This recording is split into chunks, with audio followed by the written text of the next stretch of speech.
And we're back. So, uh, I've been gone for a while after COVID, and it was safe again to venture out into the world. I had to do so in order to get a job and start to provide for myself and, my life. With that, it has allowed me to have another installment of the time I worked at Panera corporate. When it was time for me to go back to work, I had been searching for another food job because food really is my passion. I love food and I really wanted to get back into it. However, it has been very, very hard for me to find the kind of job that I want, where I have growth, where I'm respected. I don't work for a complete douchebag who doesn't appreciate me and also is the person who stuns my growth. And then when I've tried to take different ventures where I am my own boss, although it's nice to be my own boss, I always end up having these horrible situations where I am not supported enough. I am not given, I have a horrible team. It's just been very chaotic for me. Things just haven't worked out the way I have envisioned. So I decided to take a step back and I was like, you know what? Maybe I need to go back into being a chef, work under someone, start from there. So I tried. So I went ahead and found that Panera was hiring, and I decided to go ahead and try it. I, funny enough, didn't even think to say, oh, let me make sure it's not a franchise. I just went ahead and wanted to try the opportunity. So I go ahead and I have the interview via Skype, and it turns out it's corporate. And I was like, ooh, different perspective. So I decided to go ahead and tell him, yes, I'm interested. He offered me a position in the interview, and I was like, oh, okay. For anyone that's interested, I started out at 17. It was only because I had told him that's what I had been currently making from the last job I had left, and he honored giving me that. Had I known what I was getting into, probably would have asked for more, because he had no hesitation. He was just like, yeah, sure, 17. So that's what my starting pay was, and I had to go through training. I will say that the best part of this journey for me was the training. They really took care of me, and they pulled out all the stops. I was put in a hotel because the training store that I needed to go to was an hour away from my home, and it was going to be a really bad time for me to have to commute back and forth. So they decided that putting me in a hotel was the best option for me. They had put me in a really nice hotel. They made sure it had a kitchen in it, so I'd be able to cook for myself and take care of myself.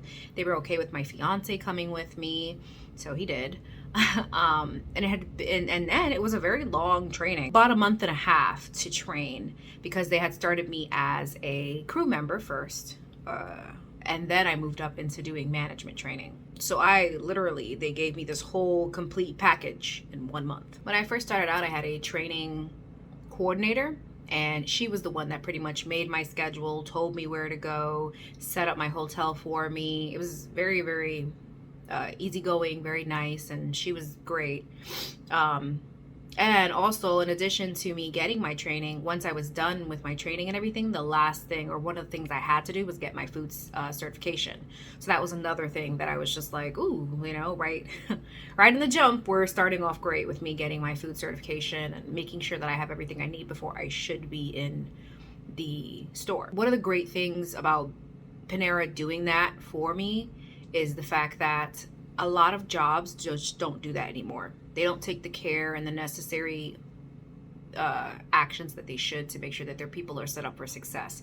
There are so many people working in food, and they don't have just their basic food handlers certification, and that's a pretty shocking, scary, and and kind of unacceptable thing that happens. Time and time again, I've worked, currently also am working with people who are not certified to touch food, and they're working with food, and these are how foodborne illnesses are born. It's how a lot of issues can happen, and we can make a lot of people sick. And so it's a very sad thing for me to see these things happening.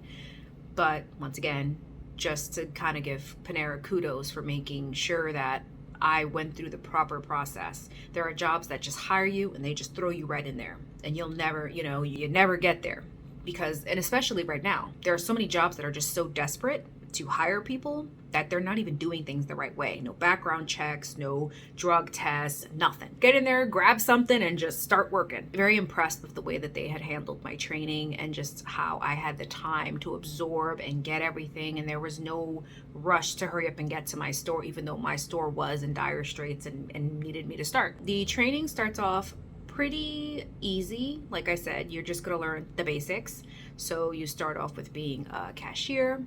You start off with learning how to run the front.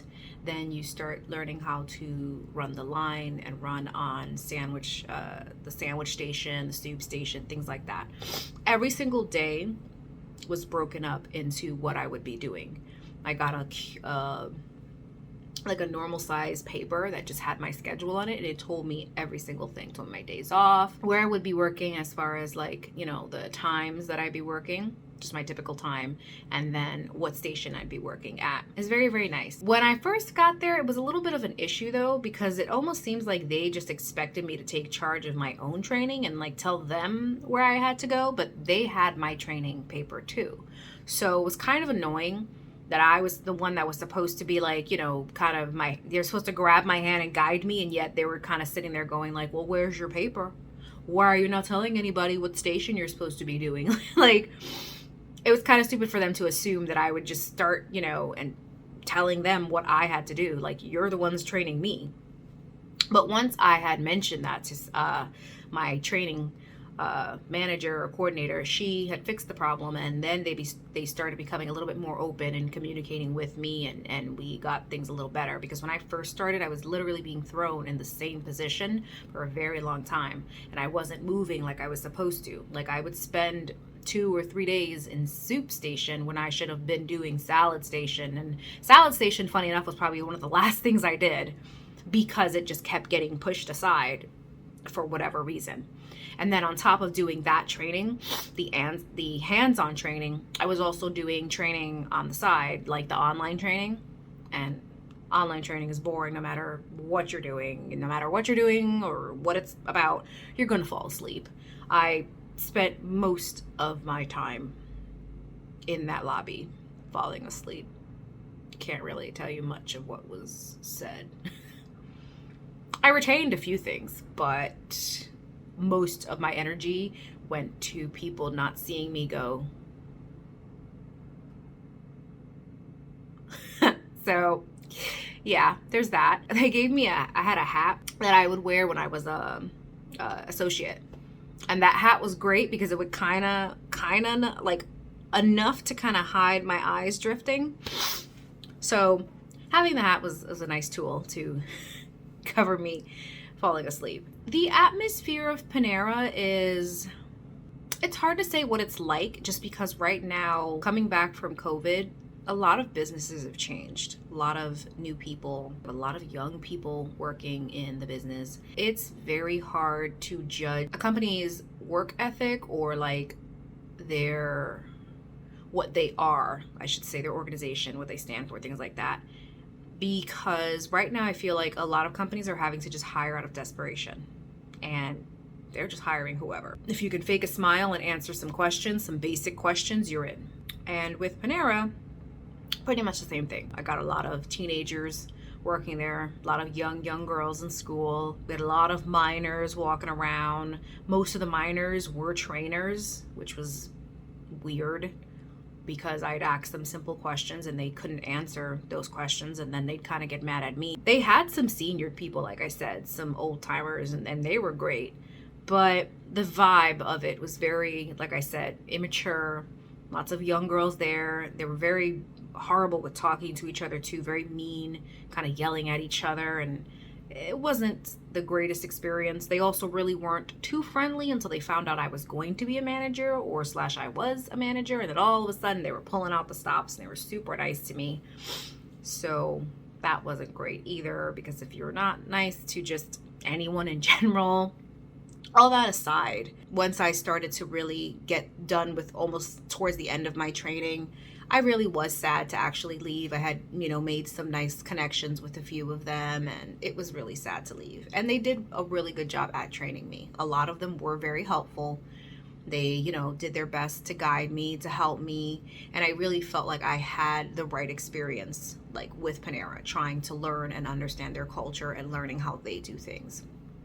And they're very particular, down to how many napkins you put in the bag, how you face things in a bag, what goes for, like things that go first, using the right bags for the right containers. They had things like that. It was all a system. There's a paper that tells you what number bag to use with what number container, how many napkins you should be using, and just how you should generally pack things. So little details like that made it really nice.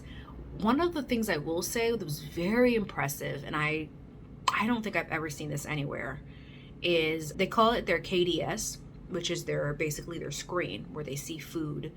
And this system is the most intelligent and coolest system ever. It breaks down, and I'm talking about like breaks down, tells you how to make every single thing. So if a sandwich pops up on that screen, it breaks it down like you put the two buns, one bun facing top, one bun facing bottom. On the bottom bun, you put lettuce, tomato, and sauce. And it even tells you to put the sauce in the zigzag pattern like they like it. And or it'll tell you 8 lines of chipotle bacon sauce. With salads, same thing. 2 scoops of feta, 1 ladle of dressing, toss, distribute, or whatever. Then take your chicken, 8 ounces of chicken, like very, very detailed. And it was super fun to see that. I'd never seen it before. It's very cool. More companies should definitely invest in a system like that, because it's probably the easiest way to train new people. And it's a constant reminder of how to do things the right way,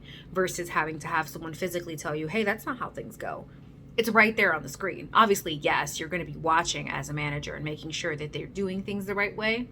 But for people who generally want to do their job the right way and make things the right way, it's great to have that screen constantly walking you through it and making sure that you know how to make everything. So it's great. It even tells you when to heat it up. After you're done putting, all your toppings on it, you heat, then you come back, then you wrap it. Like it was great. It was fun. With this training, I also had to do, as part of my management training, I had to do 2 days overnight where I would watch a baker.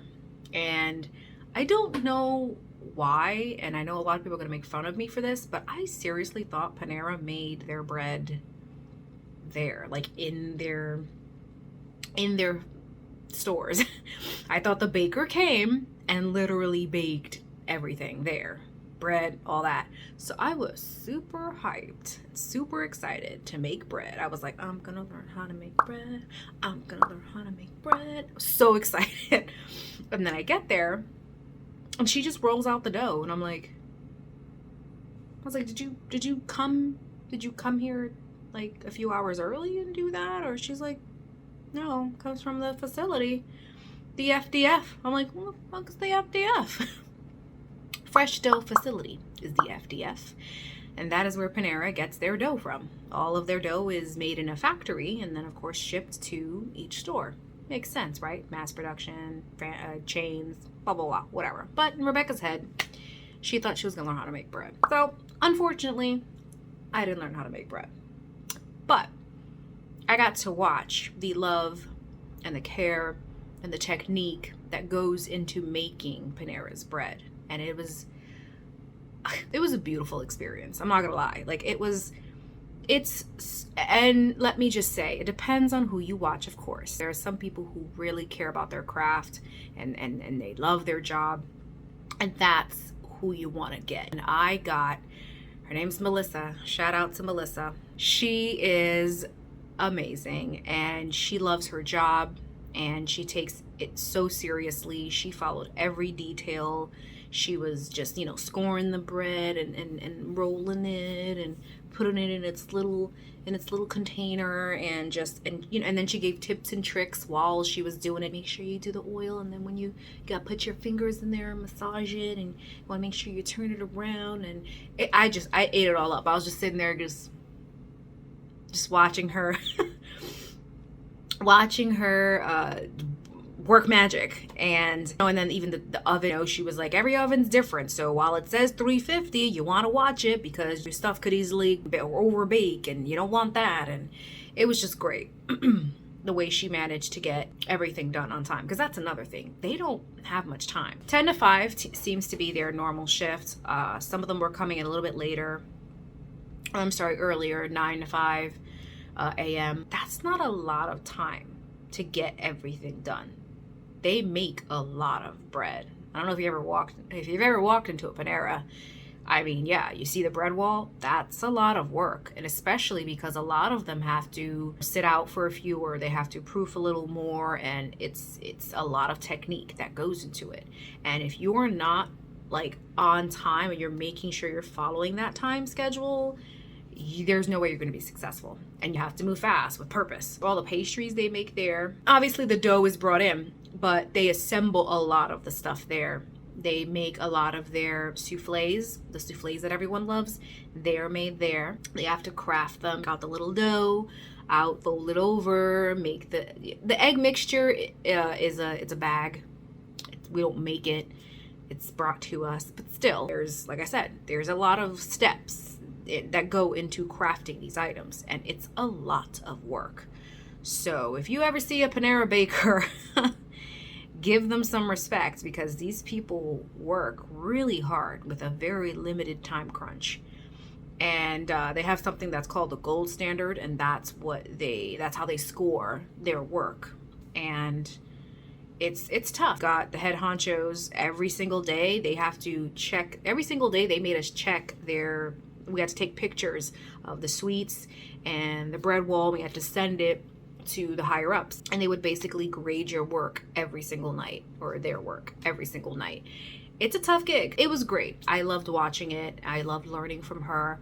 She was wonderful. If I could have spent a whole week with her, I would have spent a whole week with her. So that was another enjoyable part of the Panera experience that I never got before when I worked for a franchise. The way that they train you is very different. So for a franchise, a lot of the managers were very hands-on and helped and worked with the associates. In corporate, it seems like it's a different atmosphere. And this is also, it's not so much what I was also taught, but I had happened to speak with a girl who had currently worked for a franchise, and then she came over to corporate because she had moved. And she said she actually preferred working for a franchise because corporate trained their managers to basically stand on the sideline and manage, not get too involved, don't help the associates too much, do much of their job. And that's pretty much what our job is. Our job is to just manage and make sure things move efficiently. But I've always been the kind of person that jumps in and helps, and that always tends to make a lot of companies or managers that are higher ups mad at me. You're supposed to manage. You're supposed to stand from the side and only jump in when needed. But I always feel like I usually always feel like I'm needed. Or not only that, but I just feel like part of my job is working alongside them. Like, what better way to get to know your people and connect with them and build a stronger team by working right beside them?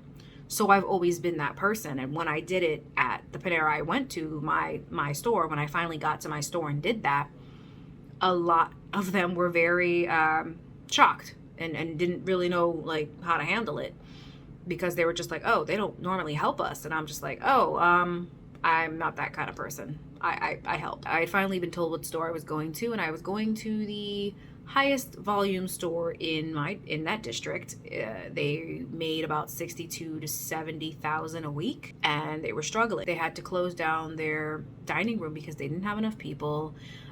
There was no management team when I got there. Was literally only 2 managers when I got there. Well, 2 managers, and then with my store manager, who also was new, by the way. He had been in New York, and then they moved him over, or he moved and just so happened to get lucky and get the job. So there was 3 managers currently there when I got there. It was a complete shit show, I'm not gonna lie. It was exactly what I feared it was gonna be when they told me that the place was extremely short-staffed and that it was a really busy store. I already knew I was going into the fire, but at that point I had already been almost done with my training. There was really nothing I could do other than just go into the fire. And there's a lot of things that, unfortunately, with working, and this is everywhere, working with a business, There's a lot of things that you are held back from doing. A lot of businesses expect you to get shit done with the littlest of resources. And then when you try to do things and you're either spending too much money, you're just doing something the way that they don't want you to do it or how you should handle it, you end up looking like the bad guy. When I had gotten there, I was put in charge of facilities. I was the facility manager. Apparently that is just something that the new manager always gets, and it's supposed to be the easiest one. Now, it would have been the easiest one if my store hadn't been constantly breaking. This store was about 10 years old, I think.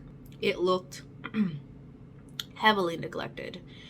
And every single day, I kid you not, something was breaking. Something broke. The fridge,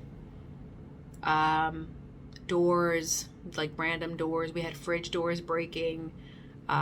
We had cords that were busted. Our computers would break. Pipes. Our soda machines were a hot freaking mess. We went almost 1 week without both of our soda machines.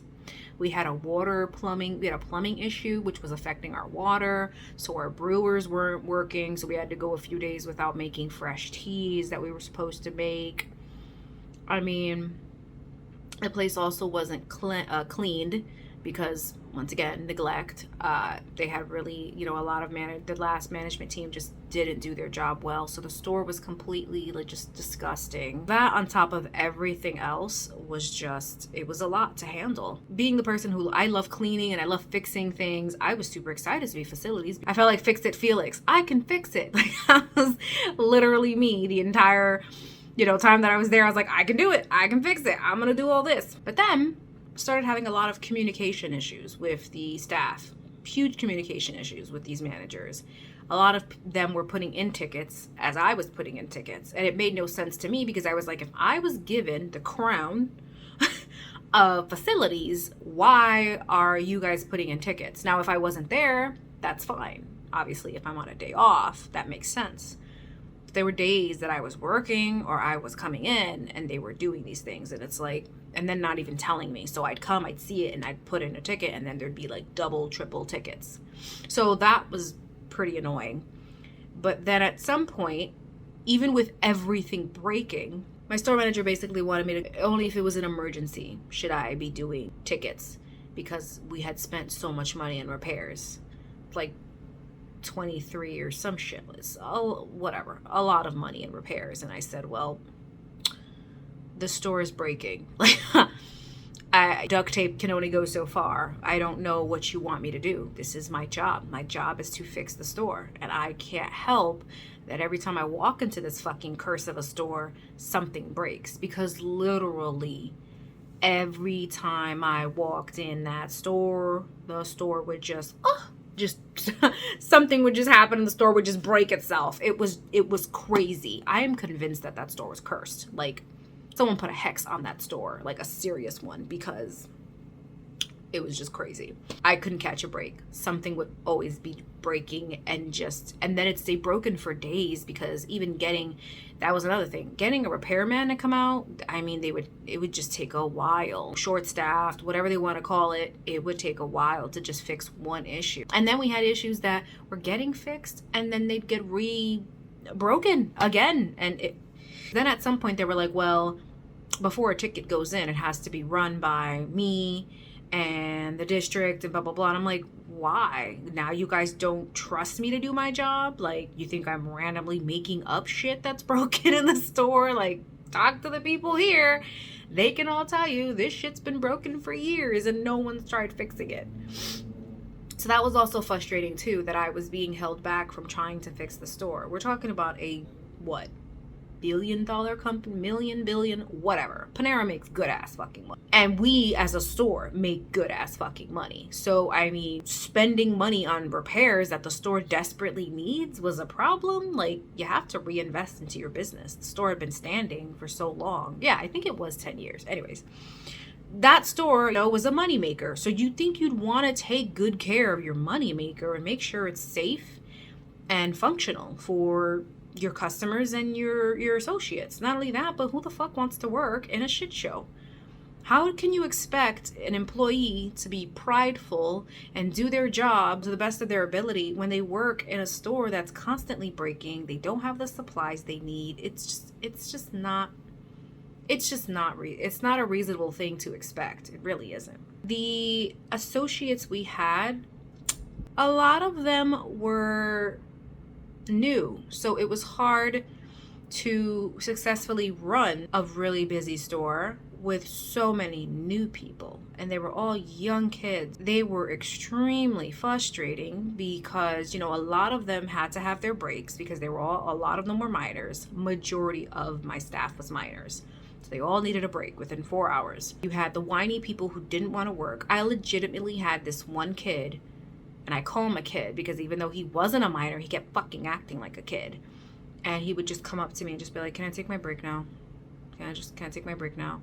Or I tell him to do dishes. And, I don't want to do dishes. Just things that you don't say to your manager. These kids were completely not taught. You know what I mean? Common sense things you should not fucking say to your manager. These kids just didn't care. Yeah, I don't really feel like doing dishes.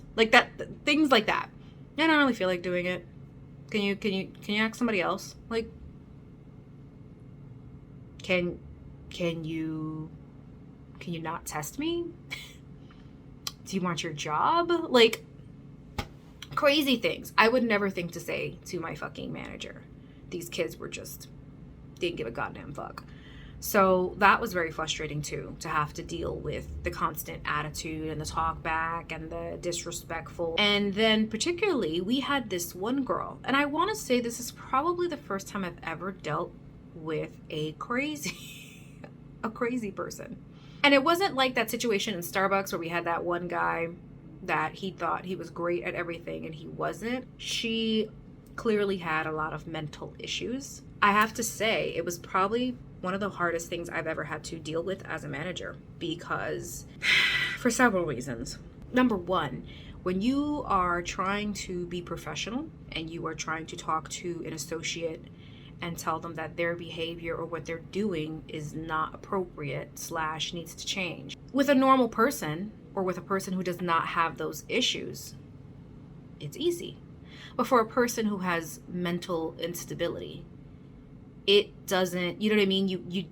You can't really get your point across that way. And she was the kind of person where she created issues to get out of her job, random issues. And then she'd obviously contradict herself. And when we call her out on it, she would just kind of still just be like, she'd still run with the same story. And it's just like one day she had told us she could come in, but that she had been throwing up all day and that she was dizzy and fainting all day. But she managed to drove her car to Starbucks, got a latte, got whatever, came to work, handed the latte. She brought a latte for the assistant manager or whatever. And she worked majority of her shift that day, full length of her shift. Never passed out once. She didn't pass out once. I also did not see her go to the bathroom to quote unquote throw up, as she said. Also, and this is the number one thing that they teach you in food service. If you have any of those symptoms, fever, diarrhea, nausea, vomiting, one more. Anyway, jaundice, sorry, which is yellowing of the eyes, which is usually caused by hepatitis, any form of hepatitis that I'm aware of, I believe. Anywho's, you are not to come to work. There is no maybe I can, should I, I'll rough it. Fucking no. Keep your sick ass at home. You are not doing anybody any favors. You're not doing anybody any good. You're not a good person. You're not a soldier. You are a asshole. I'm just gonna throw it out there. Stop thinking that by you going to work being sick, you're a hero, okay? Or you're taking one for the team. You're not. You're gonna kill the team. You're destroying the team, and you could potentially get a lot of people sick. And it's a very selfish thing to do. And I know you're gonna say, well, I don't have sick pay. I understand. Trust me, I do. No one offers sick pay. It's not a thing. Should it be? Abso-fucking-lutely, especially in food. It should be a thing where we have sick pay so that we can rest and relax and not worry about the fact that our fucking bills are going to crush us because we missed 2 to 3 days being sick. But we don't. Is there a way around it? Yes. Some companies are very nice and will allow you to use your PTO time. That's what your PTO time can be used for. Sick or whatever, what have yous. Or you can make it up when you feel better and you're still within that week. You can still make up your time. Talk to your boss. Talk to anybody. Figure it out. But for God's sakes, please don't show up to work sick. Not with those symptoms. I don't want you and I am not gonna like you. I'm telling you right now. No one's gonna like you. Don't show up. Just don't do it. I've had people tell me horror stories that their bosses have forced them. They've told them to stay. They have. Do not and report any boss who tells you that, because no. No, that's not. It's not a thing. Do not do it, and do not allow someone to bully you into doing it. Going back, sorry, had to say it. It's just, Anyways, so that was the first problem for me, was the fact that she said she was quote unquote throwing up all day. But she managed to drive her car, she went to Starbucks, she came here, and she didn't say that at all until she was currently in the store, is when she then said that, oh, I've been throwing up, blah, blah, blah, blah, blah. But I'm okay. That was her. I'll just tough it. Whatevs, right? And I want to say the only reason they honestly kept her there that day was because no one saw anything from her. She was completely fine. She was working all day, number one. Number two, she was like the girl who cried wolf. She'd always have something wrong. Every fucking day, this very ill child, because that's what she was. She has issues. Very ill child would make up excuses to not do her full shift. And, I don't know. Could it have all been an act? Perhaps. And if it was, she should fucking be in Hollywood, because she's a hell of an actress. But every day she'd come up with an excuse. And it wasn't even elaborate. Sometimes these excuses were elaborate, and you could tell she had some time to simmer it, put some seasonings in it, taste it, and run with it. Other times it was literally something as simple as, well, I have to do homework. So I can't stay because I have to do homework. Which, by the way, it's not a legitimate excuse, just so you know. It's not. Don't fucking say that to anybody. No one gives a shit. You got a job. That means you can handle a job. You're an adult. You made the decision to get a job. You got to be able to work it side by side. Sorry. Having homework and things it's part of life. Got to make it work. Can't do it? You got to work something else out. But it's not your boss's problem or your job's problem or your coworker's problem. So to just say, hey, I know I was scheduled till 9 because I said I could work till 9, but I have homework, so I have to go home. It's not, no. But she kept doing it. She kept running with the same thing. And then if that excuse didn't work, then she'd come up to me and say something stupid like, it's not just homework, it's a project. So I have to go home. I won't be able to finish it and it's going to be late. Once again, how is that a Rebecca problem? She made my job a living fucking hell because I closed a few times and she would always close. And every single time she closed, she had an issue and she always had to leave on time, or she always had to leave before her time. And she'd even do this thing where she'd be like, well, I did this and this and this. So then she'd try to work my shift. She'd try to dictate what she thought my shift work or how it should go. And, she'd be like, well, you have these two girls here. You have Allison and Maddie here. So, that should be good enough because she can do, Madison can do this and Addie can do that. So I should be able to go. I did all this other part over here. So you should be fine. No, that's not how this works. You work till 9. You stay till 9 and you help your coworkers till 9. And no matter how many times I started to tell my boss, listen, she's got a lot of issues, man. She's giving me a lot of trouble. He dragged his feet left and right with her. She would do things where she literally just wouldn't even show up. Then she'd be late to work too, or she'd make excuses for why she couldn't come in. That's what your days off are for. You take your days off, get your shit straight, you come back to work, you get out. It's 8 fucking hours of your time. Get it together. Or not even, because most of them, once again, were minors. So they were working even less than that. So that makes it even more insulting that I'm working 14 to 15 fucking hours a day and they can't do 6 hours or 7 hours. Life's gonna be real hard when they get older, when they have real legitimate careers. Towards the end of me being there, she had created this confrontation in her mind where she claimed that another manager, and she kept saying another manager confirmed. I can't make this shit up, guys. I really can't. She kept saying another manager had confirmed that I said I was going to bitch slap her. And because of that, she no longer felt comfortable working with me. She could not work her shift. And she proceeded to then keep saying it over and over because, of course, I tried to have a normal adult conversation with her. She kept saying this and reiterating it, and while backing up, by the way, as if I had a fucking AK-47 in my fucking hand, just backing up, like, terrified of me. And I'm just like, really? Because everybody in this goddamn fucking store has told me I'm the sweetest person they've ever met. Nicest manager they've ever met. And yet somehow you feel threatened. Or you were apparently threatened. I told her, I said, well, that unfortunately sounds like a rumor. So if you would be so kind to tell me what manager this was that apparently confirmed this, I will handle the situation.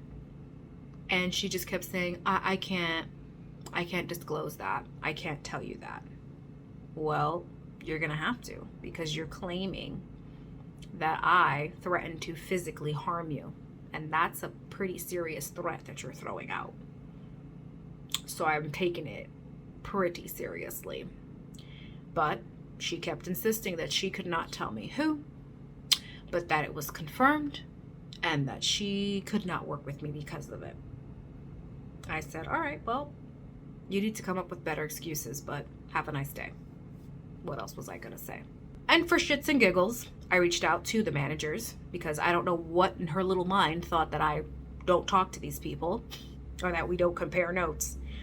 And I told them, she's telling me that I apparently claimed I was going to bitch slap her and that a fellow manager had confirmed this. So I just want to know,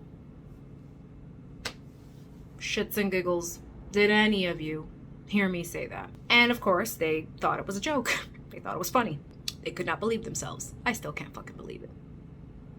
I'm not threatening at all. If you meet me, I'm not. There's nothing about me that's threatening. So I was hurt because, yeah, you came for my character. You're trying to say that I'm this person. I'm not gonna lie. Her making that up about me made me want to bitch slap her. But is it something I would tell somebody else?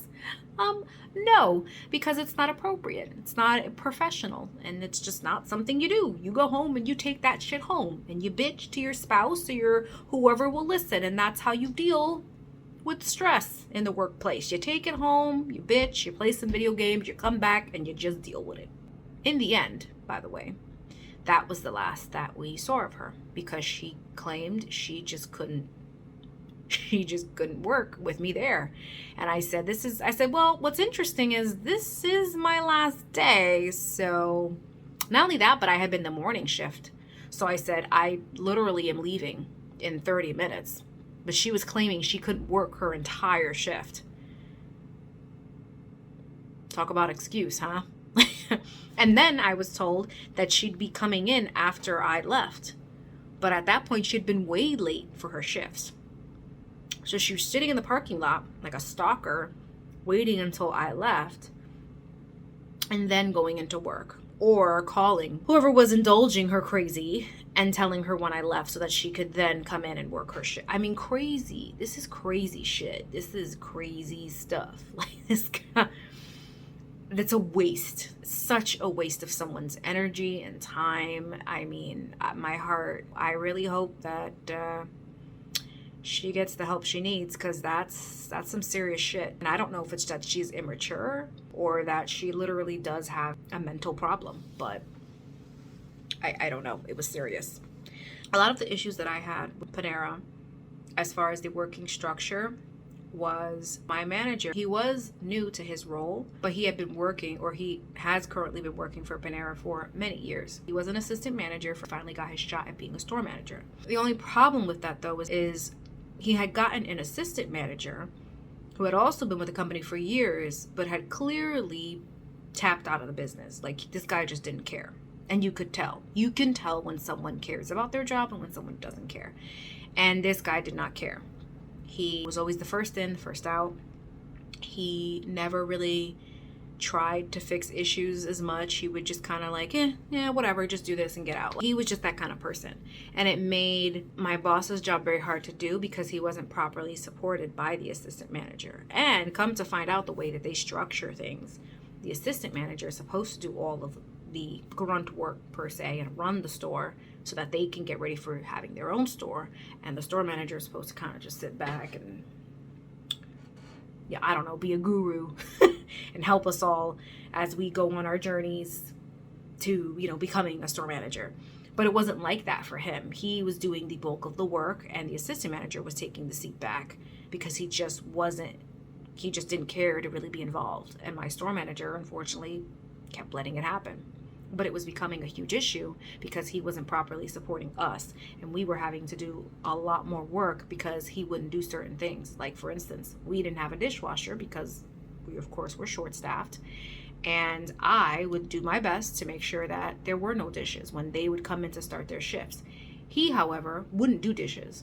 He would never step in and do some dishes to help alleviate that stress. And so I always had to come into my shift with a sink full of dishes, like ridiculous mounds and mounds of dishes, because when they opened up the cafe again, that was a huge thing, because with no dishwasher and people are using our plates and we're having to clean plates for customers, it was extremely hard for us to keep up with that. And, like I said, everybody else would do it. He was the only person that refused to do dishes and just wouldn't do it. And it made our lives very, very, very hard. When I was training at my training store, the store manager of that store ended up becoming my new district manager. And so it was kind of fun to then have that relationship of him already knowing me. And he would come and try and work the store and help it and fix it. But unfortunately, because he was new in his role, he had so many other things he needed to do, so he wasn't properly able to really be there either in support. And that really allowed the store to kind of, once again, just continue to stay in this horrible limbo. They tried really hard to, understand the issues. Like for when I got there, their cafe was closed down. And that was, of course, because they had very little staff. And so they were trying very hard to help the store, survive, but by not having that cafe open. But they didn't allow us proper time to train these people. And then on top of that, they didn't give us really any help to train any of these kids. We had a bunch of kids running around that store, and they were not trained. So even though we had people, the store could still not run efficiently because these kids weren't given the same love and care that I was. They were just thrown into the store, which is usually happened to me, and just expected to just float. And a lot of it was very difficult because us as managers, we couldn't really do our jobs to help them because we were too busy filling in roles that needed to be filled, and then just running around dealing with constant customer service issues because customers were really, really unhappy with the state of the store, the state of the food. just complaint after complaint of the food and just so much shit that was hard. We couldn't keep track of our babies just making a mess of shit. So constantly just trying to apologize to customers and giving refunds. It was a very, very stressful situation. Didn't seem like it was getting any better. Corporate wasn't really giving us any help. Like, could have sent these people to training stores. They could have brought trainers to come to our store to help train and allowed the lobby to stay closed a little bit more so that we could work on our training and really invest in our people. But they were so quick to open up this lobby really when we could not afford it to, because once again, we had people, but a lot of those people were ended up being for like line production, not the front. And once again, there's a lot that goes into that job and learning how to effectively and successfully do it well. So not being able to have that time to show these people how to do their job and having to do everything now on the fly because corporate kept putting pressure on opening this fucking store back up only set us up for more failure. And that to me was very, I could say typical, because it is typical of a corporation, of course, to put their money above their people's welfare. That's kind of what corporations do. But like I said, with given the love and attention that I got with my training, I kind of expected better from them. So I was very disappointed that that still happened and nothing was done. Like, they brought one guy in, but he literally did nothing. He wasn't really training anyone. He was supposed to be training people. He spent most of his time kind of doing what we were doing, walking around, setting off, trying to keep the little fires down and lowered and dealing with customers. And it just wasn't enough. I don't know why they thought one guy was going to be able to train 23 associates by himself. Like, that wasn't the plan. That's not what was said to us. Overall, my experience working for Panera Corporate was unfortunately not the best experience. It was great starting out, but then the moment I got to my store, it just went back to being fast food / corporation store where you just feel like you're drowning and the higher ups aren't doing anything to help support you. And so unfortunately it was a very defeating and sad realization that this was no different. I generally didn't like going to work. Very quickly, I already lost passion to want to go to work. I lost the excitement that I felt in going, and it was very sad. It happened just so quick. I really didn't want it to, but it did. And the sad part about it is that I generally liked working there. Like, I liked working in Panera. I loved making the sandwiches. I loved doing the soups and the packing and loved all of it. But if it has to be run efficiently with enough people who know what they're doing, and if not, it just becomes a constant rat race where you're trying to catch up and running around, and it was like being in a burning building and you didn't know when the firefighters were coming, or the firefighters that were there were calling for more firefighters. Like, it was just such a frustrating experience because, like I said, I came from a training store where everyone was just like, and they were great and everything was great, and I was like, maybe it won't be so bad. And it was bad. It was really fucking shitty. So it sucks, and I was like, God damn it, because I really liked it, and I would have stayed had it not been, like I said, so like it became soul crushing pretty easily. Like, when you have so much that's needed of you and you just can't extend yourself. And I stayed as late as I could because at some point they offered overtime. Then they cut overtime and I couldn't stay late. So I couldn't do any of the things that I was doing to help support my other managers or my associates. When it was time for me to go, I had to go. And it was hard to do that. Sometimes the dishes weren't done. Sometimes certain soups weren't taken out. Sometimes some associates needed breaks and my other manager was like, I need to do this. And I was like, I know, but I gotta go. Like, it was tough because that's another thing too. Like, It's not like they didn't know that we were short-staffed or that we were needed. There was a need for us to be there a little bit longer than usual because none of the staff was trained properly. But they had cut our overtime. They didn't want us to spend too much money on fixing the store. And they didn't give us any support to train all these new people. It's like, how can you expect a store to be successful? And they try to do little things like stopping curbside for a while, but that wasn't the problem. Like I would have preferred them to just shut down the lobby again. So once again, we had time to breathe and we could just focus on drive-through and we could focus on really training our people and having that extra time. But they just were going about things the wrong way. And I know it's because at the end of the day, they were more concerned with the money than their people. And when you put your money before your people, you're never gonna, you know what I mean? You're always gonna have that high turnover and that high stress. And it's just so unnecessary because, you know, how can you be so stupid to not realize that the people that you're screwing over and don't think you should be valuing those are the people that are making your money. If you just put more work into your people and realize that they are of value, I don't know, the world would be a better place. Be a more efficient place too, and a happier one. Generally, I liked working for Panera, but it just came with too much shit. And at the end of the day, I couldn't enjoy doing my job because the flow of my day was just so obstructed by so much shit. Towards the end of my leave, I had a pretty tough time with the managers. They were all really nice up until, of course, I told them I was leaving.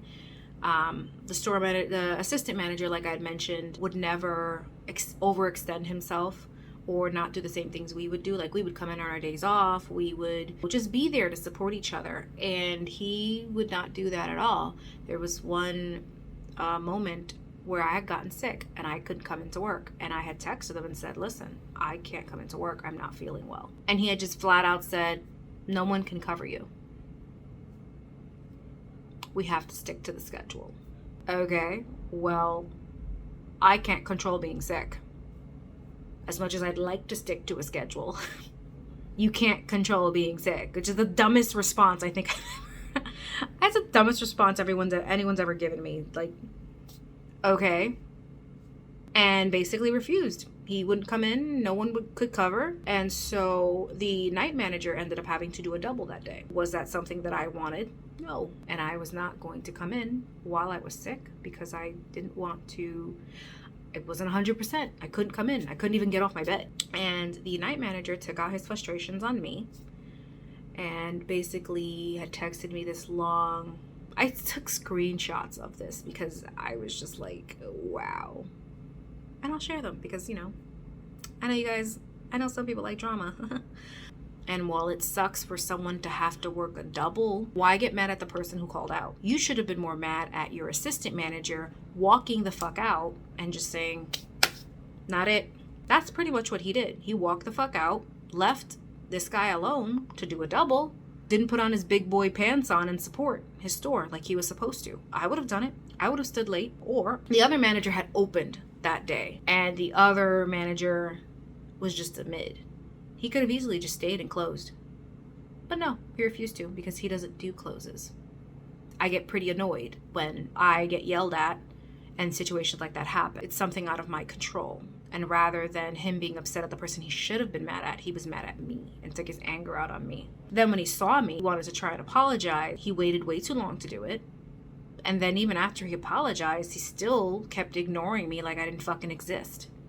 So it was a horrible situation that could have been dealt with better. You know, I reached out to the district manager, told him about it. He said he'd handle it. I don't know whether or not he actually did and had a conversation. You know, that's another issue that I have with working in the food business or any business in general. You guys might struggle with it, is the whole being sick and your boss acts like it's something you can control or will make you generally feel bad or want you to find coverage. When a person is sick, the last thing they should be worried about is finding coverage. They're sick. take your losses. Okay, you're sick. I'm sorry. The only thing that should come out your mouth after that is, I hope you feel better. That's what I do. Yeah, it sucks. At my current job, if someone's sick, someone's sick. That's it. I have to deal with it. And I'm most likely the person that takes that position and works it. And I do it because I have to. That's what you do. You support your team. And you don't make them feel like shit for being sick. They can't control that. Now, if it obviously happens a lot of times, then yes, you look into shit like that. But a good worker who busts their ass off, calls you and says, hey, I'm fucking sick, I can't come in. All right, well, hey, take it easy.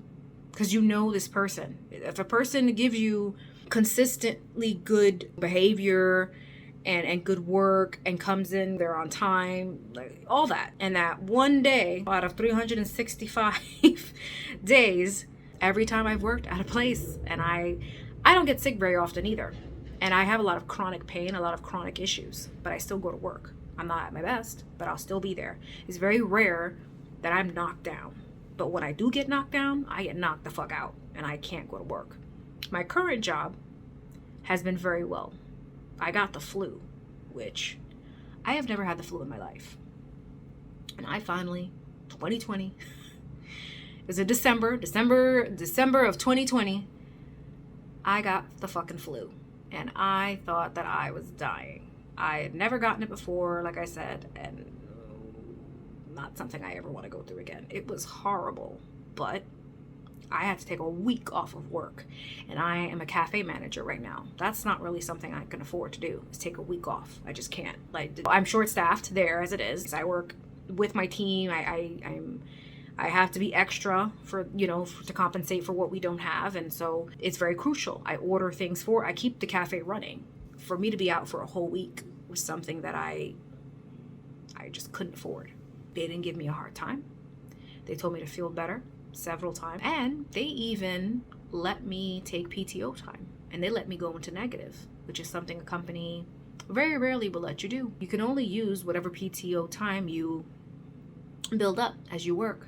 But because I have only been there for about, I think currently 4 months, I didn't have much. I only had 4 hours, but they let me go into negative so that I could still get paid and not worry about the fact that I had just missed a whole week of work. So I had ended up leaving Panera for this opportunity that I'm currently in now. It was just a much better opportunity that I really wanted to be more hands-on with food, and I wanted to make food. And although Panera is fun, you get to make sandwiches and things like that, Panera's not, they're not a scratch kitchen. They don't make things from scratch. A lot of their ingredients are prepackaged, sent to you. Their soups sent to you, mac and cheese sent to you. As you all know now, thanks to that girl that sacrificed her Panera job to show you the truth. But yeah, it's not very hands-on, and I wanted to be in a hands-on food role. I went ahead and left them. But to be honest, with the way that the company or the way that my store had been running, I don't know if I would have lasted that long. I am at the age in my life where I really want to be working towards my career and having a career. And I had taken a step back from being a store manager to be a shift, thinking that it wouldn't be too hard for me to get into to get into a store manager role, because I've always wanted to have a store management role and really see if I could thrive in that role. I've always tried to challenge myself. With the way that store was going, I just didn't see myself being able to do that as quickly as they had told me I could, because there was just no way. It was hard for me to get the attention I needed from my boss, because he was too busy trying to glue this store back together, and it just would have been... I went ahead and left. It was October. It was the beginning of October. I started my new job on October 13th. But towards the end, the management staff was extremely cold to me. They did not really talk to me much. I would text them to let them know certain things in the store that they had to know. They would not text me back. It was just completely shifted. They went from being super nice and supportive to basically cold shouldering me the entire last week that I was there. And keep in mind, After that whole situation happened where like they got, like that, the shift got in my face over me being sick, I was pretty much done and I was going to walk out. But when I had spoken to the district manager, like, I really appreciate you, staying. You don't have to. Like, I really appreciate it. And I didn't want to be that person. I didn't want to be, that asshole that walks out. Because when you walk out, you're hurting, your people, your team. And I didn't want to be that person. I've always told people, if you're going to leave a company, do your 2 weeks. Don't leave despite anybody like higher up, because you're not hurting the higher ups. You're hurting the people on the ground with you. And I didn't want to be that person. So even though they were all assholes to me and completely ignored my existence for a week, I stuck it out. And I did it to make sure that my team that was there didn't feel that. I will be trying to make more videos, get back into it. I work a very full-time job right now. I say very full-time because I do not. I work a lot more than I should. I really want to grow my channel. I want to share everything that I have to share, and continue to share my experiences with people. So I am going to continue trying very hard to work on my channel. Thank you for all the people that have subscribed to me since I've taken this long hiatus. Thank you for the people who currently watch my channel and like me. I appreciate everything, and I hope that you know that. And yeah, I will see you guys in the next one. See ya.